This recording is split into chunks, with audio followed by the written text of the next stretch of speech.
Hello friends, this is Sarita. Welcome to Aryan educational academy. Friends, हम आ चुके हैं लेकर के सोशल स्टडी, सामाजिक अध्ययन का पेपर। सोशल स्टडी फ्रेंड्स करेंगे जूनियर लेवल 6 to 8 के स्टूडेंट्स के लिए होता है social study seated junior level. तो स्टार्ट करते हैं फ्रेंड्स। आज का जो पेपर होगा, आपको बता दें, आज का पेपर जो है 2012 का सॉल्व पेपर है। पिछले वीडियो में जाकर के ज़रूर देखिएगा। 2011 के सारे क्वेश्चंस करा दिए जा चुके हैं और 2011 में जानते हैं आप कि किसी भी ईयर का जो पेपर होता है सी टेट का जूनियर लेवल का, वो 60 क्वेश्चन कवर करता है। तो 60 क्वेश्चन तो फ्रेंड्स एक वीडियो में हो नहीं सकते। तो एक वीडियो में नहीं हो पाया इसलिए क्योंकि हम सिर्फ आंसर नहीं बताते हैं, फास्ट रिवीजन नहीं रहता है फ्रेंड्स। हम चारों ऑप्शन पर डिस्कशन करते हैं और चारों ऑप्शन के बाद एक सही जो आंसर होता है हमारा किस तरीके का होता है। अब फैक्ट बेस्ड जो आंसर है फ्रेंड्स, उसमें तो टाइम टेकन करने की ज़रूरत नहीं है, लेकिन जो टीचिंग एप्टीट्यूड के क्वेश्चन होते हैं उस पर हम समझते हैं कि कैसे होगा, जिससे कि हमारा वो टीचिंग एप्टीट्यूड का क्वेश्चन कहीं ना जाए। और जो अंडरस्टैंडिंग बेस्ड है वो तो फैक्ट बेस्ड होता ही है। तो फ्रेंड्स, आज हम स्टार्ट करेंगे CTET junior level 2012 solve paper. So friends, start now. First question है आपका, किस काल में कर प्रथा का विशिष्ट महत्व था। देखिए, फर्स्ट क्वेश्चन, किस काल में कर प्रथा का विशिष्ट महत्व था। ऑप्शन है महाजनपद, गुप्त, हड़प्पा सभ्यता और वैदिक काल। तो दोस्तों, जैसा कि आपको पता होगा, प्राचीन काल में, गुप्त काल में कर प्रथा का विशिष्ट महत्व था। अब देखिए, गुप्त काल के बारे में, गुप्त काल को प्राचीन भारत में स्वर्ण काल के नाम से जाना जाता था। इसी काल में राज्य के आय का प्रमुख स्रोत जो था वो टैक्स था, कर था मतलब। तो यहाँ पे आपका देखिए सेकेंड ऑप्शन सेकेंड हो जाएगा आपका यहाँ पे राइट ऑप्शन। क्या कुछ जाना आपने। प्राचीन भारत में गुप्त काल में कर प्रथा विशिष्ट महत्व था। आय का प्रमुख स्रोत टैक्स ही था, इसलिए बहुत ही महत्व था टैक्स का। और गुप्त काल को प्राचीन भारत में स्वर्ण काल के नाम से जाना जाता था। चलिए आगे बढ़ेंगे। देखिए, सेकंड क्वेश्चन है, पृथ्वी द्वारा सूर्य के चारों ओर घूमने को कहा जाता है। पृथ्वी द्वारा सूर्य के चारों ओर घूमने को क्या कहा जाता है। तो क्या कहा जाता है दोस्तों, कक्षीय समतल, प्रदीप्ति वृत्त, घूर्णन वृत्त और परिक्रमण। तो देखिए, पृथ्वी द्वारा सूर्य के चारों ओर, जब पृथ्वी सूर्य का चारों ओर चक्कर लगाती है, एक दीर्घ वृत्ताकार पथ पर लगाती है, दीर्घ वृत्ताकार पथ पर घूमती है, तो पृथ्वी की इस गति को परिक्रमण गति कहते हैं। इस गति को क्या कहते हैं, परिक्रमण गति कहते हैं। और पृथ्वी सूर्य के चारों तरफ गति करने के साथ साथ अपने अक्ष पर भी घूमती है, तो इसको हम घूर्णन या परिभ्रमण कहते हैं। तो यहाँ पर क्या कहा गया, पृथ्वी का सूर्य के चारों ओर चक्कर लगाना, तो ये हो जाएगा हमारा परिक्रमण गति। तो यहाँ पर हो जाएगा राइट ऑप्शन डी, परिक्रमण। नेक्स्ट क्वेश्चन पर चलेंगे। निम्न में से किस भारतीय साहित्यिक धरोहर का अर्थ है। क्या है, गुरु के पास जाकर समीप बैठना। देखिए, आरण्यक, पुराण, उपनिषद और वेद। तो दोस्तों, जैसा आप जानते होंगे, नहीं तो सुनिएगा कि देखिए उपनिषदों की संख्या कितनी हो। उपनिषदों के बारे में हम बताएं आपको। उपनिषदों की संख्या जो है 108 होती है और उपनिषद ही है। उपनिषद का अर्थ होता है गुरु के समीप बैठना। जैसा उपनिषद का अगर संधि विच्छेद करें तो उप प्लस निषद, उप और निषद मिलकर बनता है उपनिषद। तो उप का अर्थ होता है समीप और निषद का अर्थ होता है बैठना। इस प्रकार उपनिषद का अर्थ क्या हुआ, समीप बैठना। और उपनिषदों की रचना वेदों में दार्शनिक आख्याओं के लिए ही की गई थी। उपनिषदों की रचना वेदों में दार्शनिक आख्याओं के लिए की गई थी। ये उपनिषदों की संख्या कितनी है, 108 है। तो गुरु के समीप बैठना क्या हुआ, उप प्लस उप और निषद। उप का अर्थ हुआ समीप और निषद का अर्थ हुआ बैठना। तो यहाँ हो जाएगा आपका आंसर सी ऑप्शन। आगे बढ़ेंगे। भारत में मुंडा जनजाति किस क्षेत्र में निवास करती है। मुंडा जनजाति किस क्षेत्र में निवास करती है बताइएगा। देखिए, ऑप्शंस हैं आपके, दुर्ग, कुल्लू, छोटा नागपुर और बस्तर। तो दोस्तों, भारत में मुंडा जनजाति का निवास स्थल जो है छोटा नागपुर का पठार है। मुंडा जनजाति के बारे में जानिएगा, ऑस्ट्रो एशियन परिवार से संबंध रखता है ये मुंडा जनजाति। तो यहाँ आपका ऑप्शन हो गया छोटा नागपुर, सी ऑप्शन।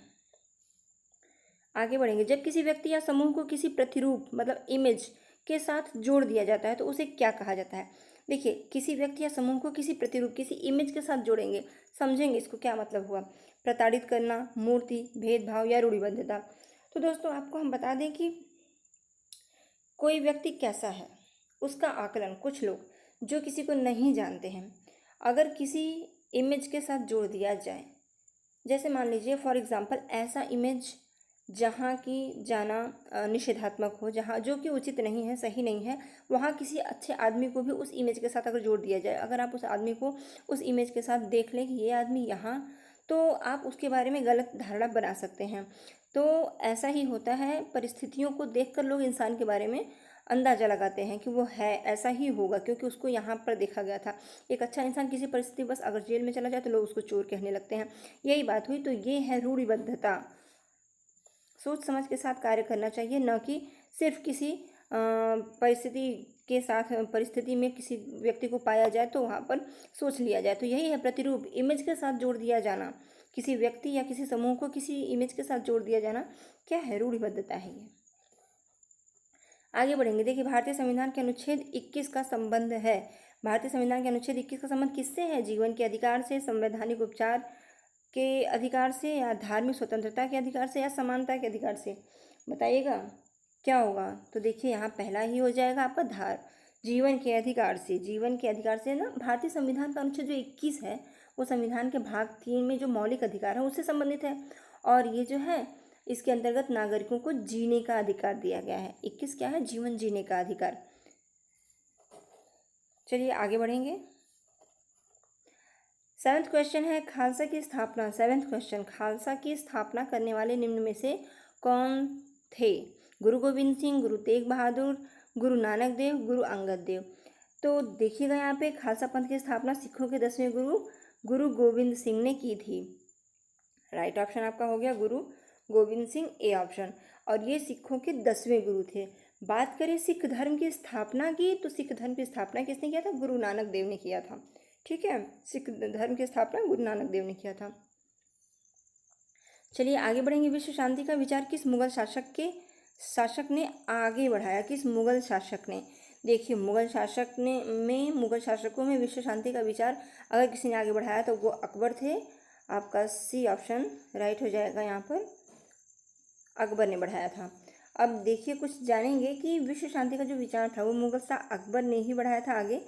अकबर ने विशेष प्रयास किए थे, किस लिए, कैसे आगे बढ़ाया था? अकबर ने विशेष प्रयास किए थे कि सभी धर्मों की विशेषताओं को मिलाकर एक नए धर्म, दीन इलाही, आपने सुना होगा दीन इलाही धर्म अकबर द्वारा चलाया गया था। दीन इलाही धर्म की स्थापना किए थे अकबर 1582 में। नोट कीजिएगा दोस्तों, इसलिए मैं कहती हूँ कि नोटबुक और पेन जरूर लेके बैठिए। नोट कीजिएगा 1582 में दीन इलाही धर्म की स्थापना की थी। किसने की थी? अकबर ने की थी। धार्मिक वैमनस्यता को दूर करने के लिए एक महत्वपूर्ण कदम उठाया था। तो अकबर ने किया था विश्व शांति का विचार। मुगल शासकों में से ये सब पहले शासक थे अकबर, जिन्होंने विश्व शांति का विचार किया था, आगे बढ़ाया था। कित्तूर के ब्रिटिश विरोधी आंदोलन का नेतृत्व किसने किया? कित्तूर। अब कित्तूर की बात करेंगे तो ये कित्तूर देखिए कर्नाटक से रिलेटेड है। कित्तूर कर्नाटक को कहते हैं। तो रानी चेन्नम्मा, नाना फादानीस, अहिल्याबाई होलकर और रानी लक्ष्मीबाई। तो दोस्तों कित्तूर आंदोलन जो विद्रोह था, कित्तूर विद्रोह, इसका नेतृत्व कित्तूर मतलब कर्नाटक रियासत की रानी जो चेन्नम्मा थी, रानी चेन्नम्मा थी। 1824 Rani Chennamma, first option is the right answer. 1824 में 1824 में रानी चेन्नम्मा ने किया था। ये जो था एक सैन्य विद्रोह था, ब्रिटिश ईस्ट इंडिया कंपनी के विरुद्ध था। ये किसके विरुद्ध था? ब्रिटिश ईस्ट इंडिया कंपनी के विरुद्ध था। चलिए देखिए कुछ जो मोस्ट इंपॉर्टेंट, कुछ जो क्वेश्चन से रिलेटेड पॉइंट मिल रहे हैं उसको नोट करते जाइएगा, क्योंकि क्वेश्चन जो होते हैं रिपीटेड आते हैं, रिपीट होते हैं, बट सारे के सारे रिपीट नहीं होते। उनसे मिले जुले कुछ, उनसे बढ़कर थोड़ा सा आगे कुछ भी उनसे रिलेटेड क्वेश्चन कहीं से भी बन सकता है। तो जो भी उनके बारे में आपको नया कुछ मिल रहा है तो उसे आप नोट कीजिए, जिससे कि आपकी जो नॉलेज है वो और भी डेवलप हो जाए और भी अच्छी हो जाए। चलिए आगे बढ़ेंगे। स्थान, लोग, वस्तुएं व प्रकृति जो किसी भी जीव को घेरे रहते हैं क्या कहलाते हैं?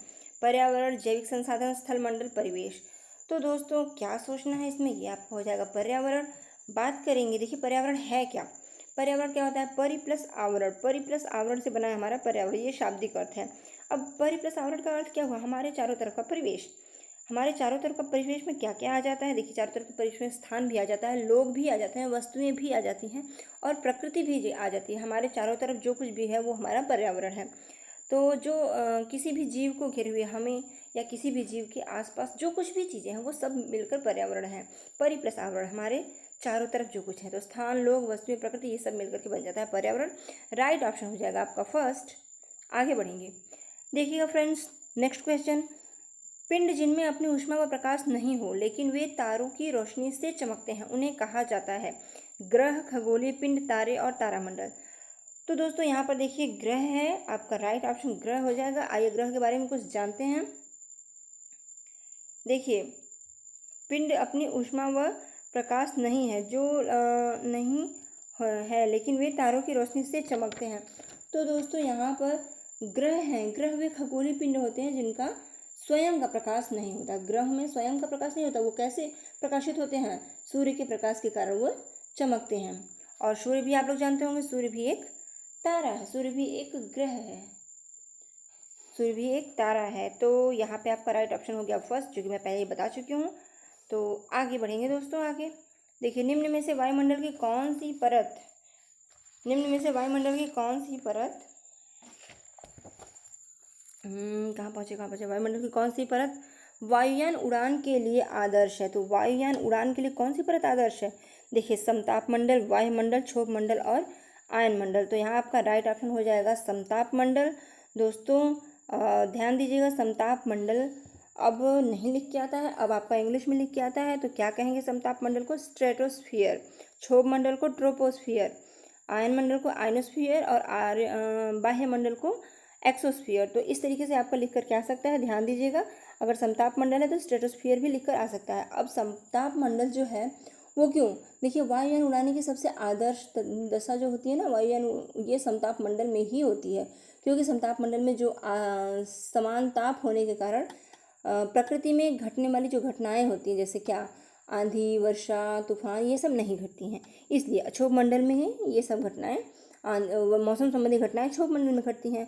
बात हो रही है वायुयान उड़ाने की, तो वायुयान जो है क्षोभ मंडल के ऊपर वाला अगला स्टेप होता है समताप मंडल, उसमें ये सब घटनाएं मौसम संबंधी घटनाएं नहीं होती हैं, इसलिए वायुयान उड़ाने के लिए वो बेस्ट होता है। तो आपका फर्स्ट ऑप्शन हो गया समताप मंडल। आगे बढ़ेंगे, देखिए जब कोई शिलाखंड, सॉरी फ्रेंड्स एक मिनट, थोड़ा सा पानी पी लें।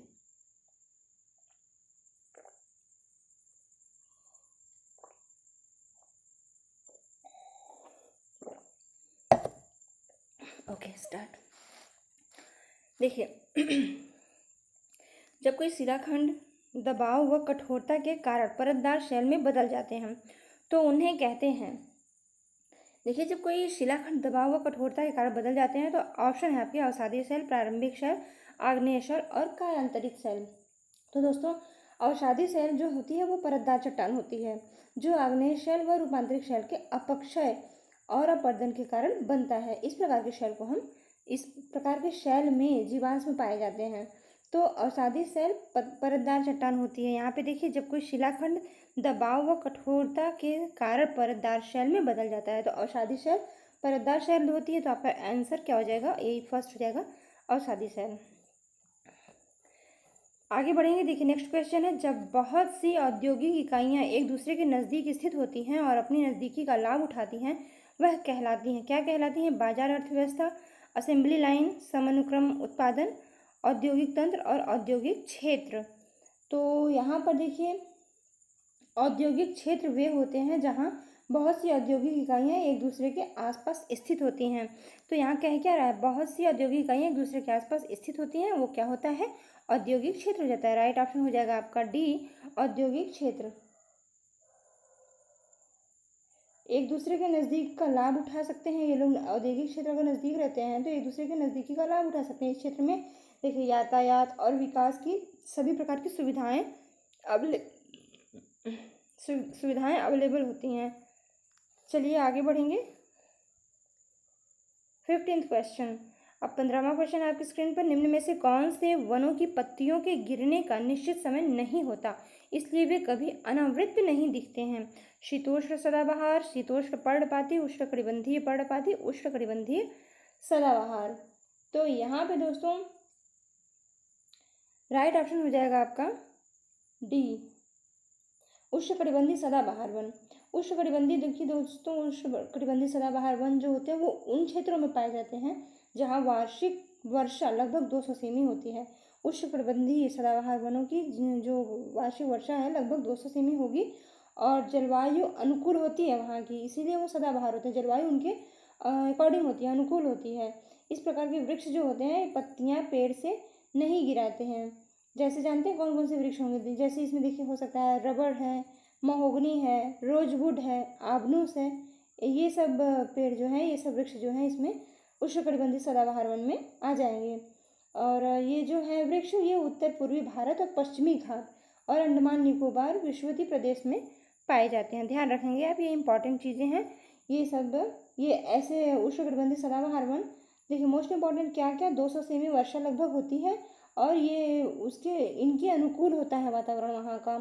और पत्तियाँ जो है नहीं गिराती हैं वृक्षों को। क्यों क्यों ऐसी कौन कौन सी होती है? Mahogany, rosewood, आबनूस। रिवाइज कर रहे हैं फ्रेंड्स, दोबारा नोट कर लीजिएगा या ध्यान दीजिएगा। महोगनी, रोजवुड, आबनूस, ये सब चीज ये वृक्ष जो होते हैं और रबड़ भी, ये वृक्ष जो होते हैं उष्णकटिबंधीय सदाबहार वनों में आते हैं। ज़्यादातर मिलेगा किधर आपको? उत्तरी पूर्वी पश्चिमी घाट और अंडमान निकोबार विश्वविद्य प्रदेश में ये पाए जाएंगे। तो आपका राइट ऑप्शन हो गया डी, उष्णकटिबंधीय सदाबहार वन। तो दोस्तों 15th क्वेश्चन, यहाँ पे 15 क्वेश्चन पूरा हुआ। दोस्तों देखिए थोड़ा सा समय तो लगेगा, बट अगर आपको तैयारी करनी है, आपको फर्स्ट अटैम्प्ट में अपना क्लियर करना है, क्वालिफाई करना है, तो थोड़ा समय तो देना पड़ेगा। तो समय दीजिए, आधा घंटा 40 मिनट अगर लगता भी है तो कोई बहुत ज़्यादा समय नहीं है आपके लिए, आपकी तैयारी हो जा रही है। फ्रेंड्स देखिए छोटा छोटा वीडियो बना करके 5, 6, 10 वीडियो करने से क्या मतलब है?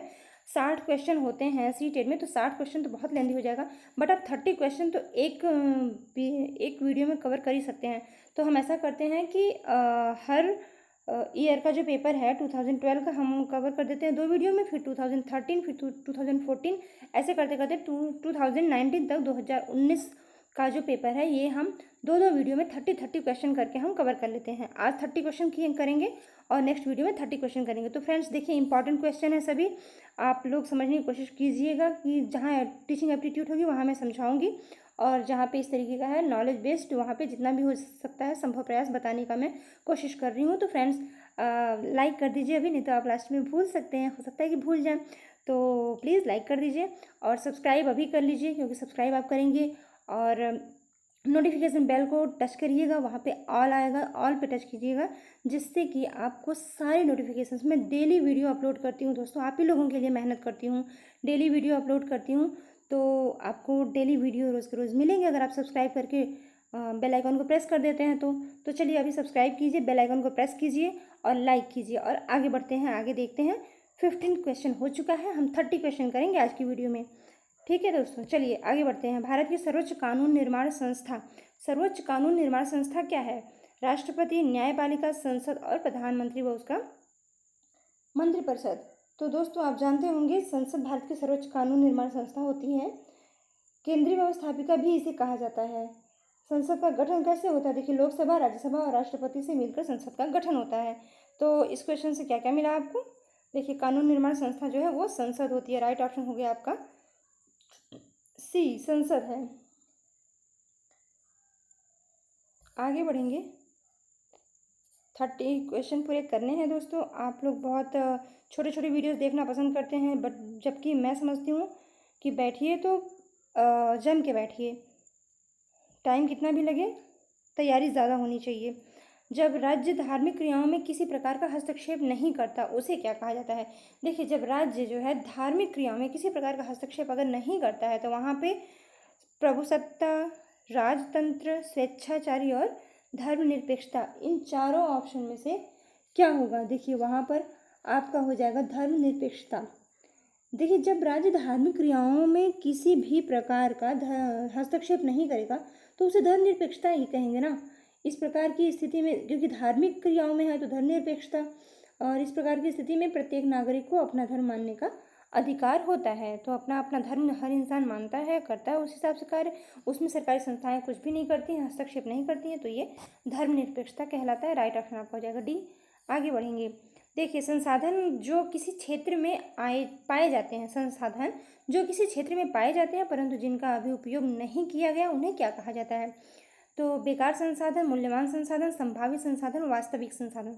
देखिएगा फ्रेंड्स क्वेश्चन ही बता रहा है संसाधन वो जो किसी क्षेत्र में पाए जाते हैं परंतु जिनका अभी तक उपयोग नहीं किया गया, ये संभावित संसाधन होते हैं। ऐसे संसाधन जिनकी संभावना होती है, क्योंकि और किसी क्षेत्र में जो नहीं पाए जाते हैं वो उनकी संभावना ज़्यादा बनी रहती है।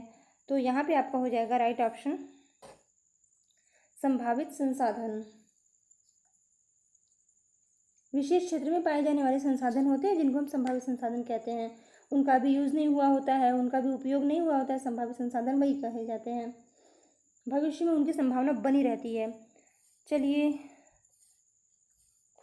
आगे बढ़ेंगे। देखिए 19 क्वेश्चन है, 19वां। मुगल वास्तुशिल्प मिश्रण है। मुगल वास्तुशिल्प किस चीज़ का मिश्रण है? तुर्की व अफगान शैलियों का, तुर्की व फारसी शैलियों का, अरब व भारतीय शैलियों का, फारसी व भारतीय शैलियों का। तो यहाँ पे देखिए आपका 19 क्वेश्चन हो जाएगा फारसी व भारतीय शैलियों का। मुगल वास्तुशिल्प की बात की गई है, तो मुगल वास्तुशिल्प जो मिश्रण है मुगलकालीन वास्तुशिल्प फारसी एवं भारतीय शैलियों का मिश्रण है। आप देखेंगे यहाँ फारसी व भारतीय शैलियों का मिश्रण है। डी ऑप्शन राइट हो जाएगा आपका। इस वास्तुशिल्प के कुछ एग्जांपल्स बताती हूँ आपको। देखिए जैसे क्या होता है, वास्तुशिल्प जो वास्तुकार होते हैं बनाते हैं तो क्या कुछ बनाते हैं, मेहराब बोलते हैं उसको, गुंबद जो होता है, देखिए गुंबद ये होता है, और हाजल बोलते हैं। हाजल किसको बोलते हैं जानते हैं? हाजल जो होता है ये मुस्लिम वर्ड है, अरबी वर्ड है, अरबी फारसी। तो हाजल जो होता है सभा होता है, जहाँ पे कमेटी बैठती है तो सभा बोलते हैं उसको। और बुर्ज, तो मेहराब, गुंबद, हाजल, बुर्ज ये चीज़ें जो हैं ये मुगल वास्तुशिल्प मिश्रण है फारसी और भारतीय शैलियों का। राइट ऑप्शन आपका डी हो जाएगा। रिवाइज करेंगे फ्रेंड्स, तो देखिए सारे क्वेश्चन जो हैं रिपीटेड, सारे क्वेश्चन जो हैं आपको बिल्कुल रट जाएंगे, दिमाग में बैठ जाएंगे। और देखते रहिए, जब जब समय मिले तब तब देखिए, 2 बार देखिए, 3 बार देखिए, 4 बार देखिए, कब तक नहीं आएगा। और ऐसे क्वेश्चन है कि आप 2 बार से 3 बार देखोगे तो बिल्कुल आपके दिमाग में फिट हो जाने हैं ये सारे क्वेश्चन के आंसर कि इनका क्या होगा। और एग्जाम में जब आएगा अगर आपको वही क्वेश्चन मिलता है तो सोचिए कितना अच्छा लगेगा कि नहीं, वाह हमने तैयारी की, थोड़ा समय दिया तो क्या, बट हमारा पेपर आज बहुत अच्छा जाने वाला है। तो चलिए देखेंगे। देखिए ज्योग्राफी से क्वेश्चन है। भारत की मानक देशांतर है 82 अंश पूर्व देशांतर, 83 अंश 30 मिनट पूर्व देशांतर, और 82 अंश 30 मिनट पूर्व देशांतर, और 82 अंश 50 मिनट पूर्व देशांतर। तो देखिए भारत का मानक समय क्या होता है? भारत का मानक समय होता है दोस्तों 82 अंश 30 मिनट पूर्व देशांतर। जैसा कि तो 82 अंश 30 मिनट कहाँ है? सी ऑप्शन में है। 82 अंश 30 मिनट पूर्व देशांतर ये होता है आपका भारत का मानक देशांतर। ये जो देशांतर रेखा होती है इलाहाबाद से नैनी से गुजरती है, इलाहाबाद के निकट नैनी से गुजरती है, आपको पता ही होगा। तो ये हो गया आपका राइट आंसर। आगे बढ़ेंगे दोस्तों। कृषि की एक पद्धति जिसमें व्यापक स्तर पर आधुनिक आगतों का उपयोग अधिक उत्पादकता प्राप्त करने के लिए किया जाता है, वो क्या कहलाती है? तो वो देखिए स्थानिक कृषि, निर्वाह कृषि, वाणिज्यिक खेती, गहन खेती। दोस्तों ये वाणिज्यिक खेती कहलाती है। वाणिज्यिक खेती व्यापार स्तर के आधुनिक आगतों का उपयोग किया जाता है, ये वाणिज्यिक खेती कहलाता है। देखिए वाणिज्यिक कृषि के अंतर्गत जो है ना व्यापक स्तर पर आधुनिक आगतों का उपयोग किया, व्यापक बड़े लेवल पर किया जाता है, उत्पादकता प्राप्त करने के लिए किया जाता है, ऐसा कि ज़्यादा उत्पादन हो उसमें। और अधिकतम उत्पादन प्राप्त करने के लिए सबसे अच्छा बीज, सबसे अच्छा उर्वरक यूज़ किया जाता है इसमें। तो ये जो पद्धति है ये व्यापक स्तर पर होती है, तो ये वाणिज्यिक खेती कहलाती है। आगे बढ़ेंगे दोस्तों। क्या क्वेश्चन है? 22 क्वेश्चन है। निम्न में से कौन सा परंपरागत ऊर्जा स्रोत है? परंपरागत ऊर्जा स्रोत क्या होगा? सौर ऊर्जा, ज्वारीय ऊर्जा, जीवाश्म ऊर्जा और पवन ऊर्जा। तो परंपरागत जो ऊर्जा स्रोत होता है वो जीवाश्म ऊर्जा होता है। जीवाश्म ईंधन जो है ना परंपरागत ऊर्जा का स्रोत कहा जाता है। आपका राइट आंसर हो जाएगा सी ऑप्शन, जीवाश्म ऊर्जा ये रहा। तो जीवाश्म ऊर्जा होता है जो कि परंपरागत ऊर्जा स्रोत कहे जाते हैं। अब ये जो ईंधन होते हैं ये प्राप्त कहाँ से होता है आपको पता है? जीवाश्म का मतलब क्या? पृथ्वी के नीचे दबे जो जीवाश्म होते हैं, सड़ गल जाते हैं कुछ चीज़ें जो पृथ्वी के अंदर दब के जीवाश्म कहलाती हैं। जैसे क्या क्या होता है संसाधन मिलता है? पेट्रोल, कोयला, प्राकृतिक गैस आदि पृथ्वी से हमको मिलता है ना नीचे से। तो ये जीवाश्म ऊर्जा के रूप में काम आती हैं, जीवाश्म ऊर्जा कहलाती हैं। चलेंगे दोस्तों आगे बढ़ेंगे। ये क्वेश्चंस 23। जब एक देश पर दूसरे देश के दबदबे से राजनीतिक, आर्थिक, सामाजिक और सांस्कृतिक बदलाव आते हैं तो इस प्रक्रिया को हम कहते हैं। देखिए, इस तरीके से जब आर्थिक, सामाजिक और सांस्कृतिक बदलाव आते हैं तो ये कैसी प्रक्रिया है? औपनिवेशिक प्रक्रिया है, औपनिवेशीकरण की प्रक्रिया है, पुनर्जागरण है, महासंघ है या व्यापारिक प्रक्रिया है। तो दोस्तों ये जो है औपनिवेशीकरण प्रक्रिया होती है। यहाँ जो है ना, ये प्रक्रिया जो है औपनिवेशीकरण कहलाएगा। कैसे कहलाएगा? देखेंगे कि इसमें कोई राष्ट्र पिछड़े तथा कमजोर राष्ट्र पर अपना राजनीतिक, आर्थिक और नीतियों को जबरदस्ती लागू करता है, और जबरदस्ती लागू करता है तो उस देश की आर्थिक और प्राकृतिक संसाधनों का दोहन होता है।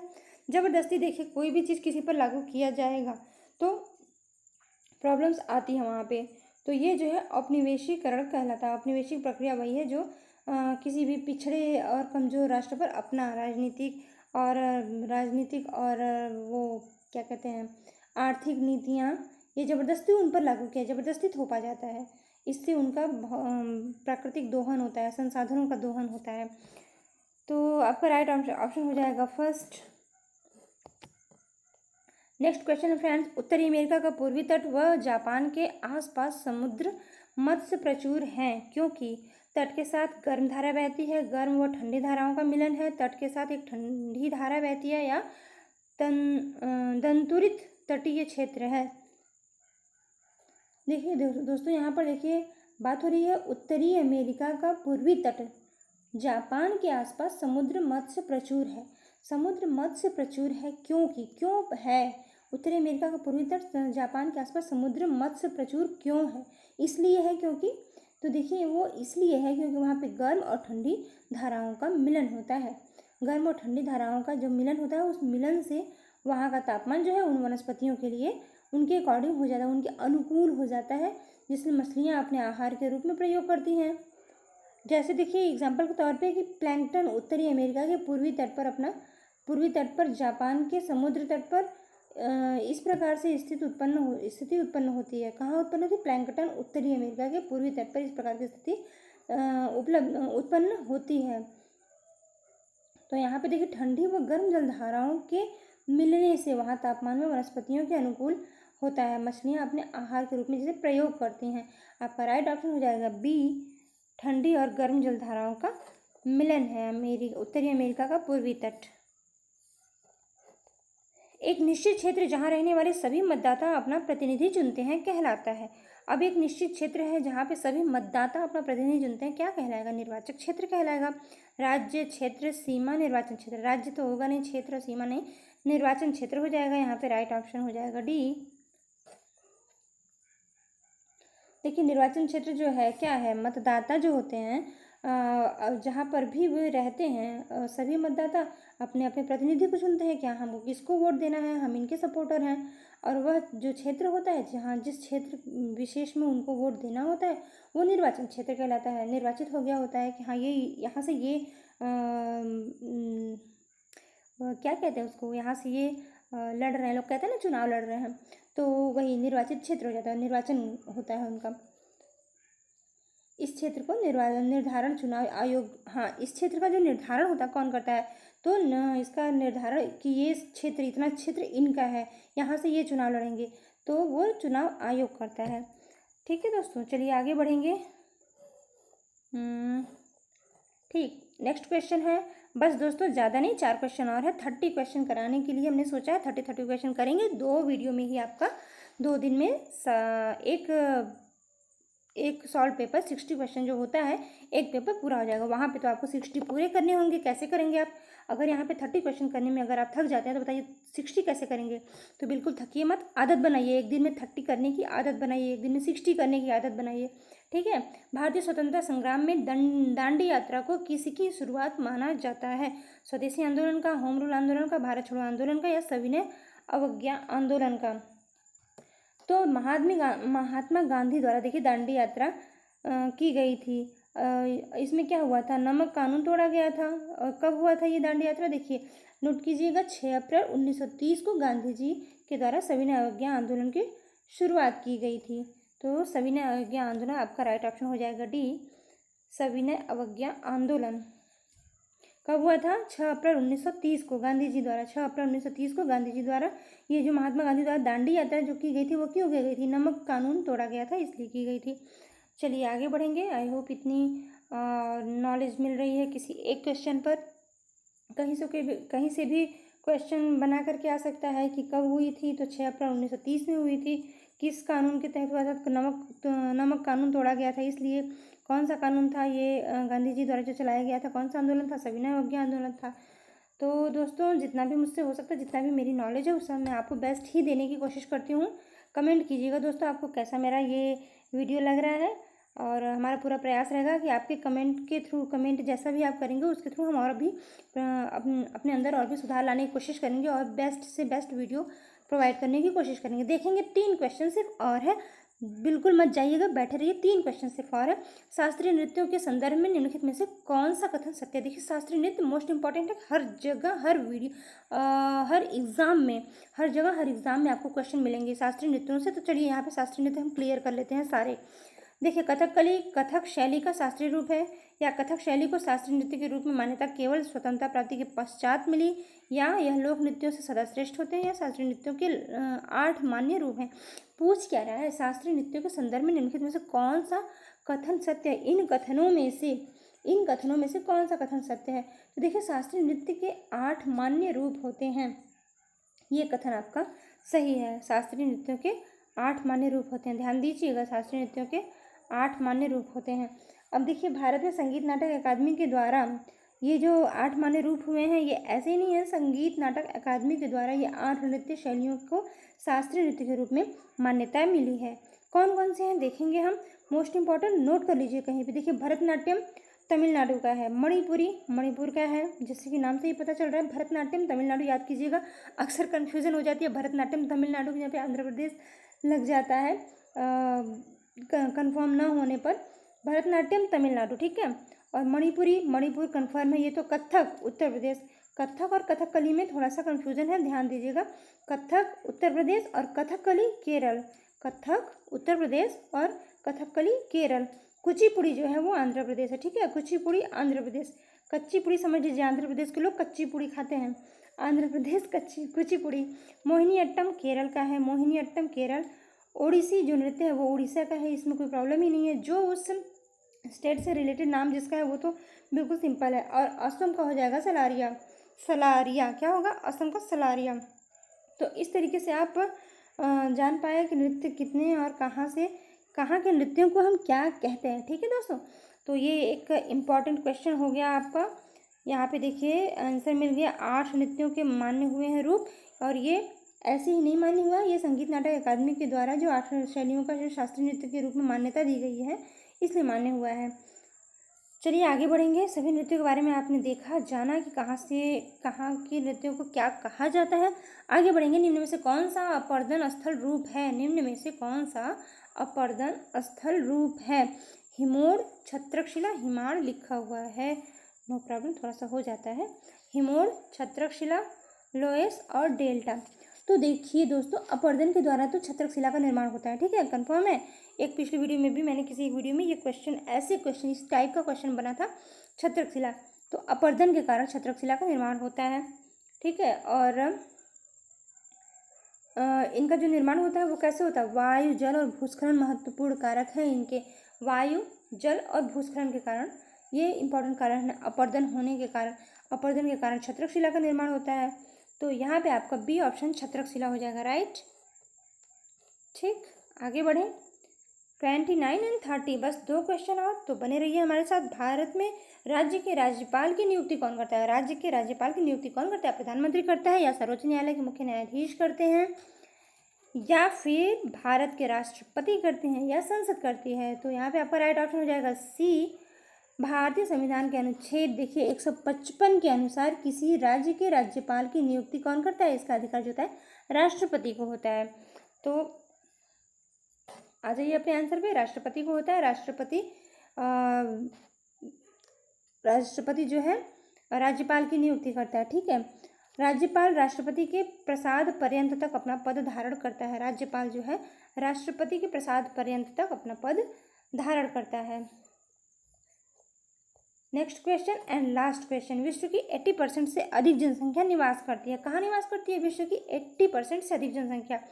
देखिए विश्व की 80% से अधिक जो जनसंख्या है वो आपका ऑप्शंस क्या क्या है एक बार देखिए और बताने की कोशिश कीजिए। उत्तरी अमेरिका और एशिया में, एशिया और यूरोप में, एशिया व अफ्रीका में, या एशिया व दक्षिणी अमेरिका में? बताइए। तो देखिए दोस्तों, एशिया एशिया एशिया एशिया और अफ्रीका में, एशिया और अफ्रीका में दोस्तों 80% से अधिक जनसंख्या निवास करती है। ये दो मात्र महाद्वीप हैं दोस्तों ऐसे जो एशिया और अफ्रीका में 80% जनसंख्या निवास करती है। अकेले सिर्फ एशिया महाद्वीप में ही विश्व का 60% जनसंख्या निवास करती है। और चीन जो है चीन और भारत के बारे में आपको पता होगा, चीन और भारत विश्व की सर्वाधिक जनसंख्या वाले देशों में से क्रमशः पहले और दूसरे स्थान पर पाए जाते हैं।